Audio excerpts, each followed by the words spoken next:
আম্মা জান আয়েশা সিদ্দিকা রাদিয়াল্লাহু তাআলা আনহা আল্লাহর নবীর সাথে বিয়ে হয়েছে 9 বছর বয়সে। এই বিয়েতে আমার নবী, মায়ার নবী, আল্লাহর পক্ষ থেকে ইশারা ছিল। জিবরাইল আমিন স্বপ্ন যুগে আল্লাহর নবীকে একটা রুমাল দেখালেন। নবী গো, রুমালের ভিতরে একটা ছোট্ট বালিকার ছবি দেখেন। নবীজি দেখলেন, চিনি ফেললেন। আল্লাহর নবী বলেন, ভাই জিবরাইল, এই বালিকা তো আমার বন্ধু আবু বকর সিদ্দিকের মেয়ে। জিবরাইল আমিন আল্লাহর নবীকে বলতেছেন, নবী গো, এই ছোট্ট বালিকার ছবি আপনাকে দেখানো কেন হয়েছে জানেননি? নবীজি বলেন, ভাই জিবরাইল, আমিও তো জানতে চাই আয়েশার ছবি আমাকে কেন দেখানো হয়। জিবরাইল বলেন, নবী গো, আল্লাহ পাকের ইশারা, এই ছোট্ট বালিকা আপনার পবিত্র বিবি হবে, আপনার বিবি হবে, উম্মতের জননী হবে এবং গোটা মুসলিম জাহানের জন্য সে শিক্ষক হবে, মুআল্লিমা হবে। তার দ্বারা ইসলামের বহুত বড় খেদমত আল্লাহ পাক নিবেন। জিবরাইল আমিন ঘুম থেকে উঠে তিনি অবাক। আল্লাহর নবী স্বপ্ন যুগে দেখলেন, ঘুম ভাঙ্গার পর, স্বপ্ন ভাঙ্গার পর নবী তো অবাক। নবীজি স্বপ্ন যুগে কি দেখলেন? ছোট্ট বালিকা আয়েশা। আল্লাহ পাকের নাকি ইশারা, আয়েশার সঙ্গে নবীজির বিয়ে হবে। কিন্তু নবীজি এটা তো মানতেই পারতেছেন না, কোনোভাবেই নবীজি এটা ভেবে পান না কেমনে কি হবে। এই ছোট্ট বালিকা, সে বিয়ের কি বুঝে, ভালোবাসারই বা সে কি বুঝবে? স্বামী স্ত্রী কারে কয় এটাও তো এখনো ঠিক মতো বুঝে না। পরের দিন নবীজি আবার ঘুমান, স্বপ্ন যুগে আবার জিবরাইল সেই রুমালে আয়েশার ছবি দেখান। আমরা যেহেতু আম্মাদান আয়েশা সিদ্দিকা রাদিয়াল্লাহু তাআলা আনহার বিয়ের ঘটনাটা এখন আপনাদেরকে শোনাবো, অতএব আমরা এখন ছোট্ট বালিকা শব্দটা ব্যবহার করব বুঝার স্বার্থে। আল্লাহর নবী দ্বিতীয় দিন আবারও তিনি স্বপ্নে দেখলেন। দ্বিতীয় দিন নবী একই স্বপ্ন দেখলেন, জিবরাইল রুমাল নিয়ে হাজির। আল্লাহর পক্ষ থেকে তিনি রুমাল নিয়ে হাজির। সেই রুমালে আম্মাদান আয়েশা সিদ্দিকার ছবি, অর্থাৎ ছোট্ট বালিকা আয়েশার ছবি নবীজি দ্বিতীয় দিন দেখলেন। তৃতীয় দিন নবী স্বপ্নে কি দেখলেন? আল্লাহর নবী এবার তিনি বুঝে গেলেন এটা আমার আল্লাহ পাকের ইশারা, আল্লাহ পাকের ফয়সালা, আল্লাহ পাকের সিদ্ধান্ত। নবীজি এবার চিন্তা করেন কেমনে কি করবেন। নবীজি তিনি কৌতূহল বসে একটু বের হলেন, দেখে আয়েশা কি করে, আয়েশার কি হালত। কাউকে কিছুই নবী বলেন না, স্বপ্নের কথাও নবী কাউকে জানান না। আল্লাহর নবী গেলেন আবু বকর সিদ্দিক রাদিয়াল্লাহু তাআলা আনহুর তালাশে তার বাড়িতে। মনে মনে ইচ্ছা হলো আয়েশার একটু দেখব। যায় নবীজি দেখেন ছোট্ট বালিকা আয়েশা বান্ধবীদের সাথে পুতুল খেলায় মগ্ন। নবীজি পাশে গেলেন, যায় বলতেছেন, আয়েশা এটা কি? নবীজি পুতুলটা, একটা পুতুল হাতে নিয়ে নবী বলতেছেন, আয়েশা এটা কি? ছোট্ট বালিকা আয়েশা বলতেছেন, নবী গো, এটা আমার ঘোড়া। আল্লাহর নবী বলেন, আয়েশা ঘোড়ার আবার পাখা হয় কেমনে? ছোট্ট বালিকা আয়েশা জবাব দেয়, নবী গো, আপনি কি জানেন না পয়গম্বর সুলাইমান আলাইহিস সালামের ঘোড়ার পাখা ছিল। আল্লাহর নবী তখন এমন ভাবে নবী মুস্কি হাসলেন। নবীজির দাঁত মুবারক বের হয়ে গেল। পরবর্তীতে আম্মা জান তিনি নিজেই এই কথাটা বর্ণনা করেছেন। নবীজি ওই সময়ে এমনভাবে হাসলেন, আম্মা জান বলেন নবীর দাঁত মুবারক পর্যন্ত দেখা গেল। এবং নবীজি বুঝে গেলেন এই ছোট্ট বালিকা আয়েশা তার কি পরিমাণ মেধা, কি পরিমাণ গুণ, কি পরিমাণ সৎসাহস। এক কথার দ্বারা নবীজি বুঝতে কোনো বাকি রইল না গো, কেন আল্লাহ পাক এই ছোট্ট বালিকাকে এই উম্মতের মা বানাইতে চায়। মেধা, প্রখরতা, বুদ্ধিমত্তা আল্লাহর নবীর কাছে স্পষ্ট হয়ে উঠল। আল্লাহর নবী রহমতের নবী এদিন দেখলেন নবীজি চলে আসলেন। আল্লাহর নবী এবার ভাবতেছেন কেমন করে তিনি বিয়ের প্রস্তাব দিবেন, কার মাধ্যমে দিবেন। নবীজির মাথায় আসলো, আল্লাহর নবীর মাথায় আসলো আম্মা জান খাদিজাতুল কুবরা রাদিয়াল্লাহু তাআলা আনহার একজন বান্ধবী, নাম হলো খাওলা। হযরত খাওলা রাদিয়াল্লাহু তাআলা আনহা আম্মা জান খাদিজাতুল কুবরা রাদিয়াল্লাহু তাআলা আনহার বান্ধবী। আল্লাহ নবী খাওলাকে ডাকলেন, খাওলাকে ডেকে নবী স্বপ্নের কথা সব শোনাইলেন আর বললেন, খাওলা আমি কেমন করে নিজে বিয়ের প্রস্তাব দিব, আর এটা কেমনে কি হবে। আয়েশা তো এখনো বিয়ের কিছুই বুঝে না, অথচ আমার আল্লাহ পাকের মানসা, আল্লাহ পাকের ইচ্ছা আয়েশার জন্য যেন আমি বিয়ের প্রস্তাব দেই। জিব্রাইল আমাকে পরপর 3 দিন রুমালের মধ্যে আয়েশার ছবি দেখাইছেন। ও খাওলা, তুমি আমার পক্ষ থেকে আবু বকরের স্ত্রী আয়েশার মা উম্মে রুমানের কাছে যায় বিয়ের প্রস্তাবটা তুমি পাঠাও। আবু বকরের কাছেও আমার পক্ষ থেকে বিয়ের প্রস্তাব পাঠাও। খাওলা তিনি গেলেন সিদ্দিক আকবর রাদিয়াল্লাহু তাআলা আনহুর বাড়িতে। যায় তিনি সিদ্দিক আকবরকে পেলেন না, কিন্তু ওনার বিবি সাহেবকে তিনি বাড়িতে পাইলেন। সালাম দিয়ে বসলেন, কথা বললেন। এরপরেই তিনি বলতেছেন, ও উম্মে রুমান, আমি একটা প্রস্তাব নিয়ে এসেছি। কিসের প্রস্তাব? কই বিয়ের প্রস্তাব। কার জন্য? তো কই তোমার ছোট্ট মেয়ে আয়েশার জন্য। উম্মে রুমান কয়, খাওলা কার পক্ষ থেকে বিয়ের প্রস্তাব গো? তখনই তিনি বলেন, আল্লাহর নবী, দয়ার নবী, দো জাহানের বাদশাহ রহমাতুল লিল আলামিনের পক্ষ থেকে। তবে শোনো উম্মে রুমান, এই সিদ্ধান্তটা কিন্তু জমিনের নয়। আয়েশার সাথে নবীর বিয়ের সিদ্ধান্তটা হয়েছে আসমানে। একদিন নয়, পরপর 3 দিন আল্লাহ জিব্রাইলকে পাঠায়া আয়েশার ছবি রুমালের মাধ্যমে নবীরে দেখাইছেন। এটা আল্লাহর সিদ্ধান্ত। এবার তুমি বলো।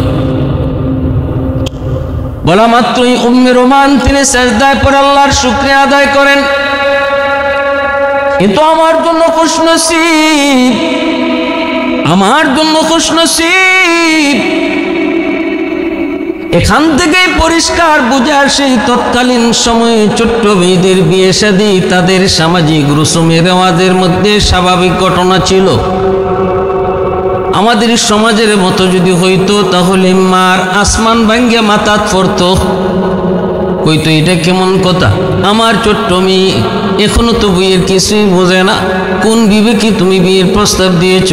কিন্তু না, ওই সময়টাতে ছোট্ট মেয়েদের বিবাহ শাদী তাদের সমাজে প্রচলন ছিল, যার কারণে তিনি অবাক হন নাই, বরং শুকরিয়া আদায় করে আল্লাহর কুদরতি কদমে সেজদায় পড়লেন। শুধু তাই নয় গো, আমার নবী রহমতের নবী আম্মা জান আয়েশা সিদ্দিকা রাদিয়াল্লাহু তাআলা আনহার বয়স যখন 9 বছর তখন বিয়ে করলেন। আবু জাহেল নবীকে কত অপবাদ দেয়, নবীর বিরুদ্ধে কিভাবে লাগলো, মুনাফিকের দল নবীর বিরুদ্ধে কত চেষ্টা করলো, নবীর চরিত্রে কলঙ্ক দেওয়ার জন্য, আল্লাহর নবীকে মানুষের কাছে হেয় করার জন্য, ছোট করার জন্য, আল্লাহর নবীর বিরুদ্ধে কত কথাই না ওরা বলেছে, কিন্তু কোনো কিতাবে এমন কোনো কথা পাওয়া যায় না আবু জাহেল মক্কার কাফির বেদিন বেঈমানরা নবী কম বয়সে বিয়ে করেছেন আম্মাজান আয়েশাকে, এই নিয়ে তারা কোনো কটাক্ষ করেছে, মন্দ বলেছে, নবীর সমালোচনা করেছে, এমন কোনো একটা নজির কোথাও খুঁজে পাওয়া যায় না। ভালো করে বুঝবেন যে মানুষগুলো আমার নবীকে একদম মাটিতে দাবায় দেওয়ার জন্য জানে প্রাণে চেষ্টা করেছে। যদি এই রসুলের আম্মাজানকে কম বয়সে বিয়ে করাটা তাদের সমাজে এটা দূষণীয় হতো, তাহলে সবার আগে তারা আল্লাহর নবীর বিরুদ্ধে এই কথাটাই সমাজে অপপ্রচার চালাইতো যে মোহাম্মদ দেখছো কেমন, এই ছোট্ট বালিকা আয়েশা পুতুল খেলা খেলে তারে বিয়ে করে ফেলছে। আমাদের সমাজের যে সমস্ত নাস্তিকগুলি তসলিমা মার্কা, যারা আজকে রসুলের এই বিয়েটি আল্লাহ নবীর মন্দ বলে, তাদের বুঝার সাথে বলছি, একটু বিবেক খাটান, সুখে কথা কয়েন না, একটু বিবেক খাটায় কথা বলেন, একটু নিজের বিবেককে জিগান। মুনাফিক সর্দার আব্দুল্লাহ বিন উবাই সে কি নবীজির এই বিষয়টা ছেড়ে দিত যদি তাদের কাছে এটা দূষণীয় হইতো? কই, তারা তো এই কথা বলছে মোহাম্মদ আমাদের বাপদাদার ধর্ম মানে না, মোহাম্মদ বাপ বেটা ঝগড়া লাগায়, মোহাম্মদ ভাইয়ে ভাইয়ে ঝগড়া লাগায়, মোহাম্মদের কাছে কেউ যেও না, মোহাম্মদ এই ভালো না, মোহাম্মদ জাদুকর, মোহাম্মদ কবি, কত কথাই না বলছে। কিন্তু এই কথা তো কেউ বলতে পারে নাই আবু জাহেল বা সাহেবা, মক্কার লিডার, কাফেরদের লিডার, মুনাফিকদের লিডার, কেউ এই কথা বলে নাই যে মোহাম্মদের চরিত্র নষ্ট। আউযুবিল্লাহি মিন যালিক। আল্লাহ নবীর চারিত্রিক ব্যাপারে তারা কোনো দাগ, কোনো অপবাদ দেওয়ার সুযোগ পায় নাই। আর এই যুগে আইসা তসলিমা মার্কা মুনাফিকগুলি, নাস্তিকগুলি, তারা আজকে আমার নবীর চরিত্র নিয়ে কথা বলে। অপেক্ষা করে করে সিদ্দিক আকবর তিনি চলে আসলেন। আবু বকর সিদ্দিক রাদিয়াল্লাহু তাআলা আনহু আসা মাত্রই খাওলা রাদিয়াল্লাহু তাআলা আনহা তিনি বড় খুশি। সিদ্দিক আকবরকে দেখে তিনি খুশি হয়ে গেলেন। আবু বকর, আমি তোমার কাছে এসেছি, কি ব্যাপার? কয় আয়েশার বিয়ের প্রস্তাব নিয়া। কার জন্য? কয় নবীর জন্য। সিদ্দিক আকবর এই কথা শোনার পর তিনিও আল্লাহ পাকের কুদরতি কদমে শুকরিয়াতান সেজদায় পড়ে গেলেন। আবু বকর সিদ্দিক বলে, খাওলা, মনে মনে মন কত ইচ্ছা ছিল গো, নবীজির সঙ্গে আমার একটা সম্পর্ক করব, একটা আত্মীয়তার সম্পর্ক করব। আমার মনে মনে অনেক আশা ছিল, আল্লাহ পাক আমার মনের আশাটা মনে হয় পূরণ করেছে। কিন্তু খাওলা, একটা বিষয় আমার জানতে মন চায়। নবী তো আমাকে ভাই ডাকেন, আল্লাহর নবী তো আমার সম্পর্কে ভাই, অতএব আয়েশা তো নবীজির বাতিজি। এই বিষয়টা কিভাবে কেমনি কি হবে? চাচা বাতিজির মধ্যে বিয়ে হয় কি হয় না, এই বিষয়টা আমার ক্লিয়ার নয়। খাওলা নবীর কাছে জানতে চাইলেন। আল্লাহর নবী বলেন, খাওলা যায় বলো, আয়েশা আমার আপন বাতিজি নয়, আপন রক্তের ভাতিজি। চাচার সাথে বিয়ে বন্ধনে হারাম, কিন্তু আপন ছাড়া যদি হয় তাহলে এখানে বিবাহ হয়। এজন্য ভালো করে বুঝবেন শরীয়তের মাসালা। আমরা সামাজিকভাবে চাচাতো সম্পর্কের যেই হবে তার সাথেই পর্দা করা ফরজ। আমার শাস্তলি চাচা, আমার চাস্তলি মামা, চাচাতো দাদা, চাচাতো নানা, এগুলা শরীয়তে এলাও না, নট এলাও, এগুলো এলাও না। একমাত্র আপন ভাই সারা, কোনো চাচাতো ভাই, মামাতো ভাই, খালাতো ভাই কেউ এলাও না। সবার সাথে বিবাহ বন্ধনে আবদ্ধ হওয়া হালাল, অতএব তার সাথে পর্দা করাও ফরজ। আল্লাহ নবী পরিষ্কার জানাই দিয়েছেন, আবু বকর আমার আপন ভাই না। আপন ভাই যদি হইতো তাহলে আয়েশা হতো আমার আপন ভাতিজি। যেহেতু আপন ভাই না, অতএব তার সাথে বিবাহ হালাল, বিবাহ বৈধ, বিবাহ জায়েজ। খাওলা রাদিয়াল্লাহু তাআলা আনহা এই কথাটা যখন আবু বকর সিদ্দিক রাদিয়াল্লাহু তাআলা আনহুকে জানালেন, উম্মে রোমানকে জানালেন, দুজন তারা শুকরিয়াতান আল্লাহর দরবারে সিজদায় পড়লেন, আবারও শুকরিয়াতান নামাজ পড়লেন। তারপরে জানায় দিলেন, যাও নবীকে যায় বলো আমরা খুশি মনে এই বিয়েতে রাজি। আল্লাহর নবীকে জানানো হয়, সাদা মাটা বিয়েটা হয়ে গেল। বিয়েটা হলো, খাওলা বের হয়েছেন। আম্মাদান আয়েশা সিদ্দিকা রাদিয়াল্লাহু তাআলা আনহা ছোট্ট বালিকা ওনাকে খুঁজে আনার জন্য, বিয়ের অনুষ্ঠান হবে খোঁজার জন্য বের হয়েছেন। ছোট্ট বালিকা আয়েশা কোথায়? খাওলা খুঁজে খুঁজে যায় বের করলেন। ছোট্ট বালিকা আয়েশা তার বিয়ের দিনও বান্ধবীদের সাথে পুতুল খেলায় মগ্ন। ওখান থেকে নিয়ে আসলেন আয়েশা অত্যন্ত অনাড়ম্বর সুন্দর একটা পরিবেশে অল্প কয়েকজন মানুষ নিয়ে বিয়ের আয়োজনটা হয়ে যায়, বিয়েটাও হয়ে যায়। আবু বকর সিদ্দিক রাদিয়াল্লাহু তাআলা আনহু নিজে বিয়ের খুতবা পড়েন, 500 দিরহাম মোহর ধার্য করে নবীজির সাথে বিয়ে হয় আম্মাজান আয়েশা সিদ্দিকা রাদিয়াল্লাহু তাআলা আনহার। আল্লাহ রাসূল সাল্লাল্লাহু আলাইহি ওয়াসাল্লাম বিবাহের পর আম্মাজানকে উঠায় নেন নাই, বাবার বাড়িতে রেখে দিয়েছেন। বিয়া কারে কয় আম্মাজান কিছুই বুঝলেন না। বিয়া হয়েছে এইদিকে আর উনিও ওই দিকে গিয়ে আবার পুতুল খেলায় মগ্ন হয়ে গেছেন, পুতুল খেলায় মগ্ন হয়ে গেছেন। তখন মা উম্মে রোমান উনি একটু চিল্লাচিল্লি করছে, মারে তুই তো এরকম এত খেলাধুলা করিস না। একদিন খেলাধুলা যাওয়ার জন্য তিনি আটকায় রাখছেন। আম্মাজান একটু বকাবকি শুনছেন মার কাছ থেকে। তো ছোট্ট বালিকা তো কিতাবের মধ্যে আসছে আম্মাজান একটু চটপটে ছিলেন, একটু চঞ্চল ছিলেন।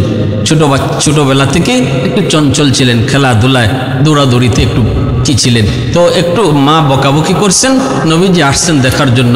দেখেন বালিকা আয়েশা তিনি দরজার পাশে দাঁড়ায় কাঁদতেছেন। আল্লাহ রাসূল সাল্লাল্লাহু আলাইহি ওয়াসাল্লাম আয়েশা বলতেছেন, মা আমি না আপনাকে বলেছি আয়েশাকে কিছু বলবেন না, আপনি আয়েশারে ধমক দিলেন কেন? আয়েশা কেন কাঁদে? উম্মে রোমান বলেন, নবী গো আমি তো কোনোভাবেই তারে করে রাখতে পারি না, খালি খেলার খেলা, পুতুল খেলায় বড় পাগল। আমি কিছু বললেই বাবার কাছে আমার বিরুদ্ধে নালিশ দেয়া দেয়। কিছু বলি নেই গো নবী, কয়েকটা কথা কইছি, খালি যেও না। এমনি অভিমান করে কান্না শুরু করেছে। আল্লাহর নবী মুচকি হেসে বলেন, অনুরোধ করে গেলাম আপনাকে অন্তত আমার খাতিরে আয়েশারে কিছু বলবেন না। খেলতে মন চায় খেলার সুযোগ দিবেন। এভাবেই আল্লাহ রাসূল সাল্লাল্লাহু আলাইহি ওয়াসাল্লাম একসময় হিজরতের আদেশ পেয়ে গেলেন। রাসূল করিম সাল্লাল্লাহু আলাইহি ওয়াসাল্লাম মক্কা থেকে মদিনায় হিজরত করবেন। আবু বকর সিদ্দিক রাদিয়াল্লাহু তাআলা আনহুকে নিয়ে আল্লাহ রাসূল প্রস্তুত হলেন। রাসূল রেডি হয়ে গেলেন, গারে সুরে অবস্থান করলেন 3 দিন 3 রাত। আল্লাহ রাসূল সেখান থেকে মদিনায় রওনা দিলেন। নবীজি মদিনায় চলে আসছেন। আল্লাহ নবী মদিনায় আসার পর আবু বকর সিদ্দিক রাদিয়াল্লাহু তাআলা আনহু সহ তার পরিবার সবাইকে আবার মদিনায় নিয়ে আসছেন। হযরত জিবরাইল আমিন আল্লাহর নবীর কাছে মদিনায় এসে হাজির হয়ে বলেন, নবী গো আপনি আপনার বিবি আয়েশাকে গড়ে তোলেন। আল্লাহর নবী তিনিও মনে মনে ভাবতেছেন আম্মাজানকে ঘরে উঠাইবেন, নিজের ঘরে তুলবেন। আবু বকর সিদ্দিক রাদিয়াল্লাহু তাআলা আনহুর সাথে পরামর্শ করেন। সিদ্দিক বলেন, নবী গো আমিও তো চাই আয়েশা আপনার ঘরে যাক। নবী বলে, সিদ্দিক আমি তো চাই কিন্তু আমি মোহর দিমু কেমন করে গো? 500 দিরহাম মোহর দিমু কোত্থেকে? সিদ্দিক আকবর রাদিয়াল্লাহু তাআলা আনহু সাথে সাথে তিনি ঘরে চলে গেলেন। 500 দিরহাম নবীকে হাদিয়া দিলেন। আল্লাহর নবী এই হাদিয়াটাই আম্মাজানের মোহর হিসাবে আবার দিয়ে দিলেন। এরপরে নবীজি আম্মাজানকে নিজের ঘরে উঠাইলেন। এবার আম্মাজানের পক্ষ থেকে অনেকগুলি রওয়ায়াত বর্ণিত হয়েছে, অনেকগুলি বর্ণনা নবীজির সাথে তার ঘর সংসার কেমন ছিল, মহব্বত কেমন ছিল। তিনি বলেন, ছোট্ট একটি ঘর, মাথার উপরে খেজুর পাতার ছাউনি, এই ছাউনির উপরে যেন বৃষ্টির পানি ভিতরে না পড়তে পারে ছোট্ট একটা কাপড় চাদর সেই ছাউনির উপরে দেওয়া হয়েছিল। এই ছোট্ট ঘর মাটির ঘর, এই মাটির ঘরটাতে ছিল না কিছুই, কিন্তু ঘর ভরা একটা জিনিস ছিল গো। সেই জিনিসটার নাম হলো ভালোবাসা। আমি আল্লাহর নবীর কাছ থেকে বুক ভরা ভালোবাসা পেয়েছি। মখমলের বিছানা পাই নাই, সোফা পাই নাই, এসি পাই নাই, কিন্তু ভালোবাসা পেয়েছি, ভালোবাসা পেয়েছি, বুক ভরা ভালোবাসা পেয়েছি। আল্লাহর নবী আমাকে কি পরিমাণ ভালোবাসতেন। নবী আমার যেই গ্লাসটাতে আমি পানি পান করতাম, আল্লাহর নবী বলতেন, আয়েশা অর্ধেকটা পানি আমারে দিও, পুরাটা খাও না। অর্ধেক পানি যখন আমি নবীকে দিতাম, আল্লাহর নবী এই আমার খাওয়া পানিটা তিনি খাইতেন, কিন্তু খাওয়ার সময়ও আমার ঠোঁটটা যেই জায়গায় লাগায় আমি পান করেছি, গ্লাসের ওই জায়গাটাতেই নবীজি নিজের ঠোঁট লাগাইয়া পানি পান করতেন, আর আমার দিকে মুচকি হেসে নবী হাসতেন। শুধু তাই নয়, গোশত খেয়েছি। নবীজি বলে, আয়েশা হাড্ডির গোশতটা সব চাপা খেও না, আমাকে কিছু দিও। আমি যদি হাড্ডির গোশত নবীকে দিতাম, মায়ার নবী আমি যেখানে লাগে দাঁত লাগায় কামড় দিয়েছি, ওই জায়গাটাতেই তিনি কামড়ায় গোশত খাইতেন, আর মহব্বত তিনি বুঝাইতেন, ভালোবাসা তিনি বুঝাইতেন। আমি আল্লাহর নবীকে আমার জানের চেয়েও বেশি মহব্বত করতাম।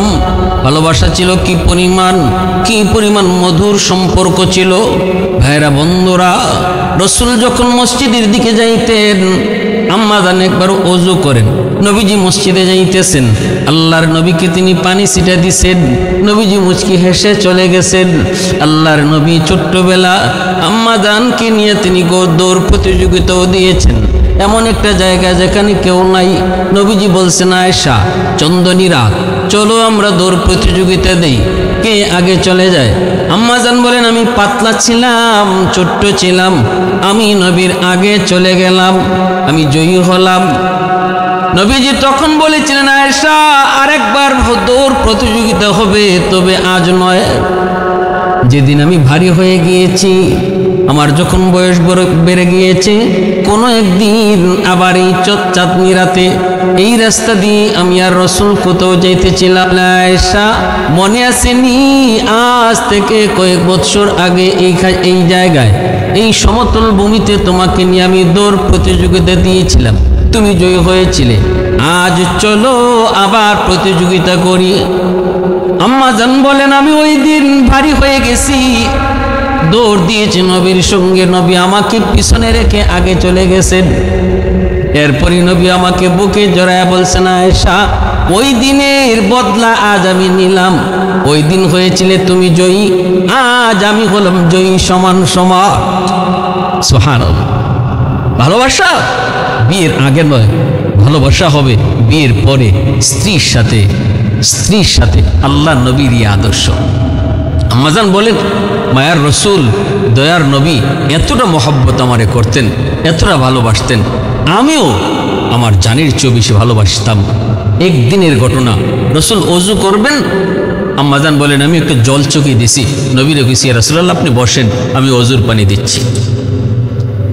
ওই জল চকিটা নবীজি যখন বসাইবেন, বসানোর সময় জল চকি আম্মা জান আয়েশা সিদ্দিকা রাদিয়াল্লাহু তাআলা আনহার একটা আঙ্গুলের উপর পড়ে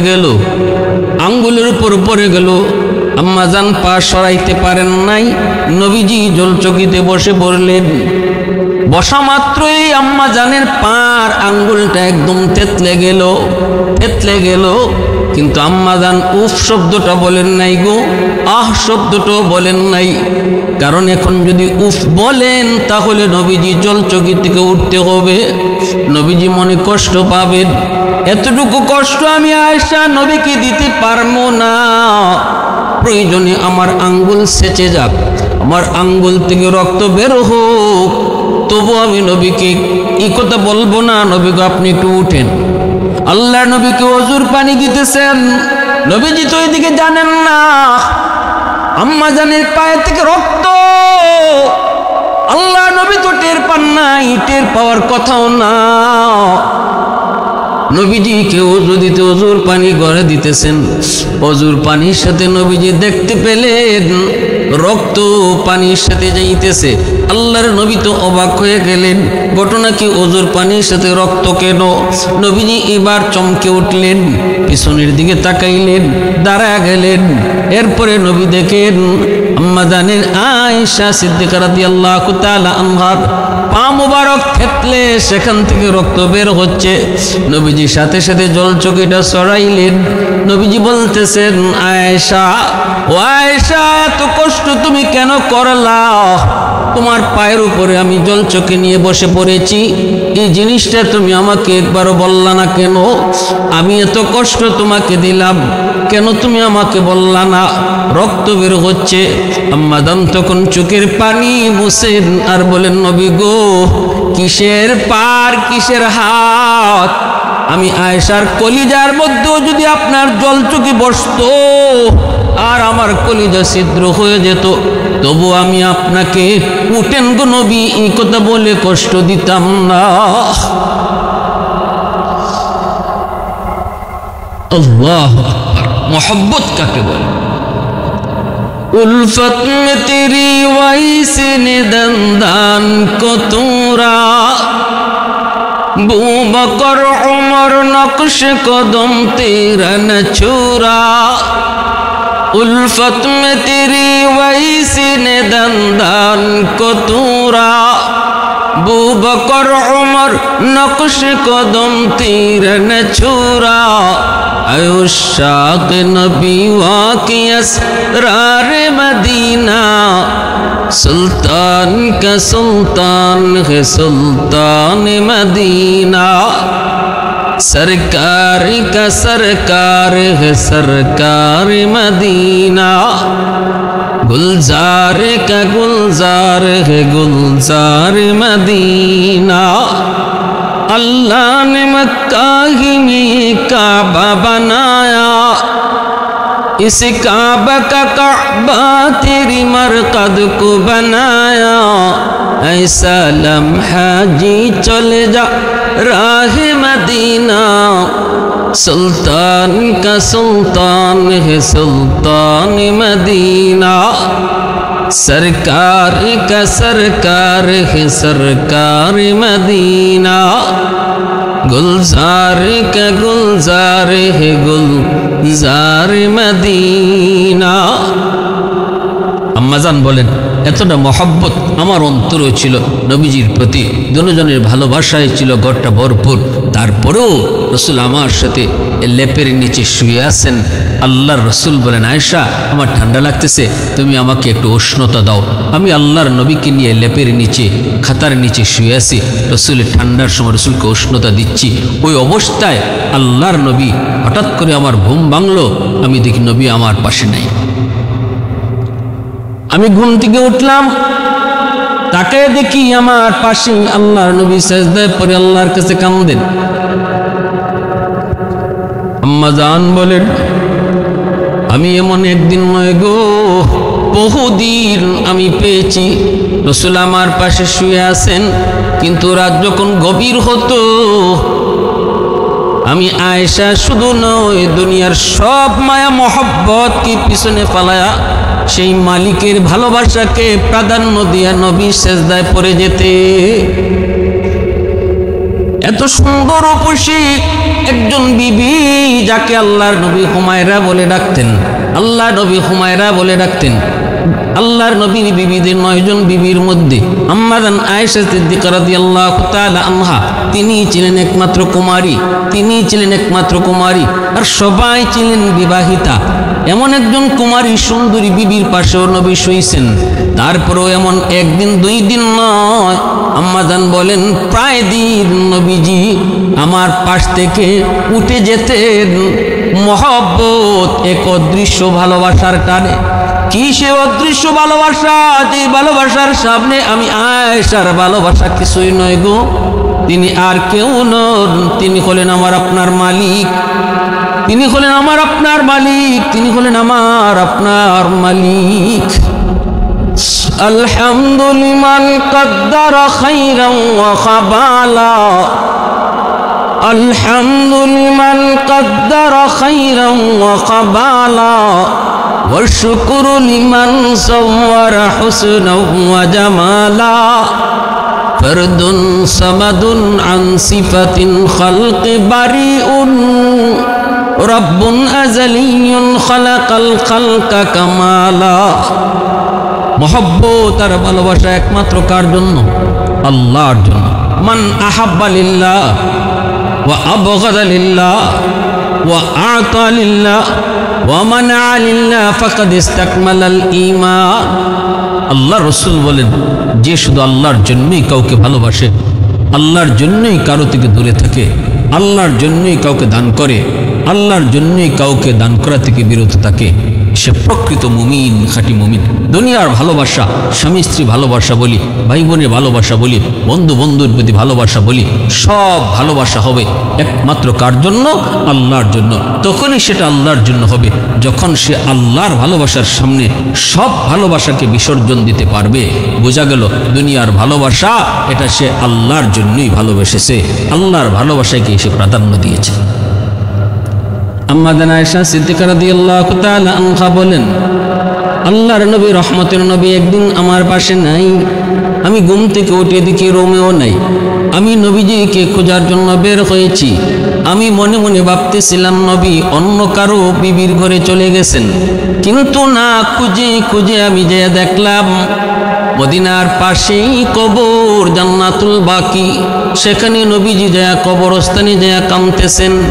আল্লাহর নবীর পিছনে দাঁড়া এই দৃশ্যটা দেখে আমি চুপি চুপি আবার চলে এসেছি। মনের ভিতরে আমার সন্দেহ ছিল নবীজি মনে হয় অন্য কোনো বিবির ঘরে চলে গেছেন। আল্লাহর নবী ঘরের ভিতরে ঢুকার আগে আগে আমি আবার বিছানায় শুয়ে পড়ছি, যেন নবী টের না পান আমি যে নবীকে ফলো করেছি, সন্দেহ করেছি, এটা যেন আল্লাহর নবী বুঝতে না পারেন।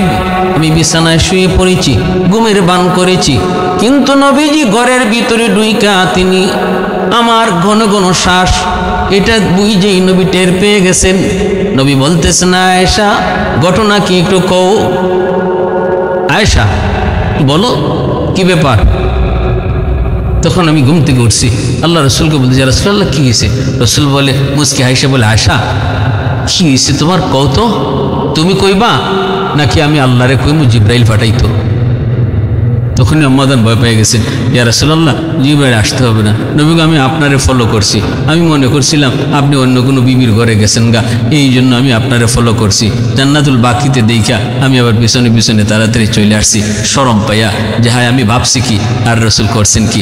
আল্লাহ রসুল বলে, আয়েশা আমি আল্লাহর রসুল, আমি আল্লাহর পয়গম্বর, কোনো নবী বা রসুল কখনো খেয়ানত করতে পারে না। এলে মোয়ালাহ নবীর ওয়ারিস তারাও কখনো খেয়ানত করতে পারে না, নবীর ওয়ারিস খেয়ানত করতে পারে না, উলামায়ে কেরাম খেয়ানত করতে পারে না। এটা রসুলের গুণ, রসুলের আদর্শ। রসুল বলে, আয়েশা আমি নবীর আল্লাহর পয়গম্বর, আমি নবী, আমি রাসূল, খেয়ানত করতে পারি না। এই চিন্তা, এই ধারণার কখনো অন্তরে রাখবা না।